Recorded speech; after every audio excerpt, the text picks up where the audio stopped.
নমস্কার বন্ধুরা, সবাই কেমন আছো? আশা করছি সবাই ভীষণ ভালো আছো। আমিও ভীষণ ভালো আছি। তো তোমাদের জন্য আজকে একটা নতুন ভিডিও নিয়ে চলে এসেছি। তো আমার এই নতুন ভিডিওতে তোমাদের সবাইকে অনেক স্বাগত।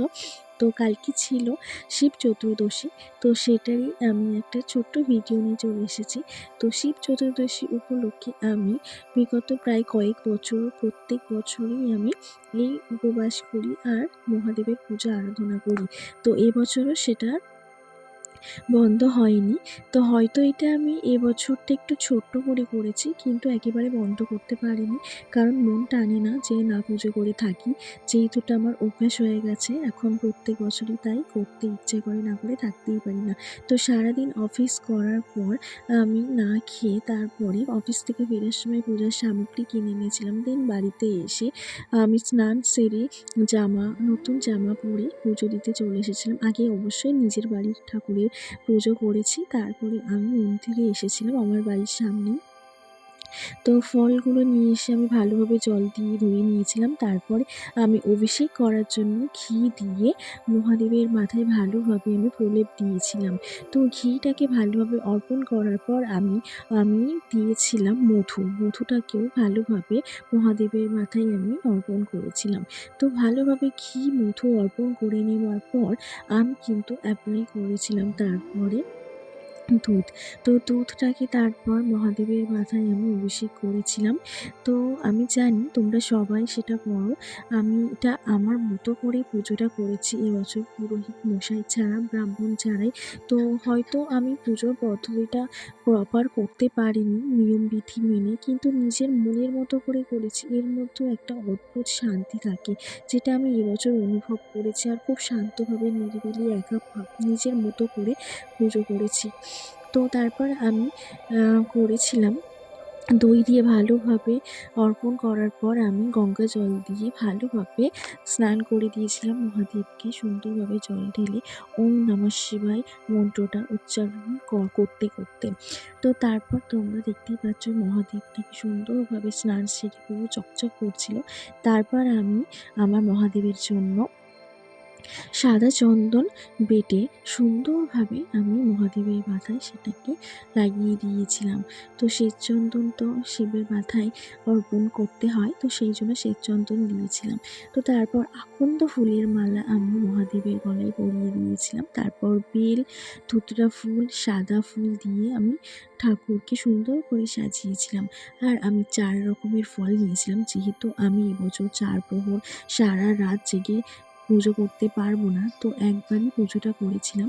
তাই 4 প্রহরের জল আর পুজোর যে নিয়ম, সেগুলো 4টে ফল একত্রে দিয়ে কিন্তু আমি আমার মতো করে পুজো করেছিলাম। তারপরে আমি ধূপ মোমবাতি জ্বালিয়ে মহাদেবকে আরাধনা করে নিয়েছিলাম।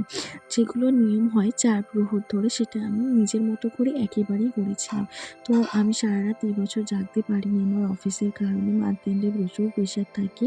তো সেই জন্য আমি করতে পারিনি সারা রাত জেগে। তাই আমি আমার মতো করে একেবারেই 4 প্রহরের জল ঢেলে নিয়েছিলাম। তারপর শঙ্খ বাজিয়েছিলাম।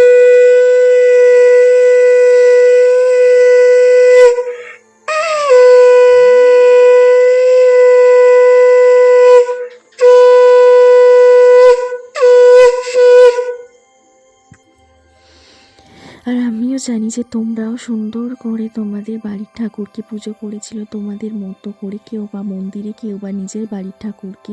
যেহেতু এই পুজোটা তো সবাই ছোট করে হোক বা সারা রাত্রি জেগে হোক, সবাই পুজো করে বাঙালি প্রত্যেকটা বাড়িতে।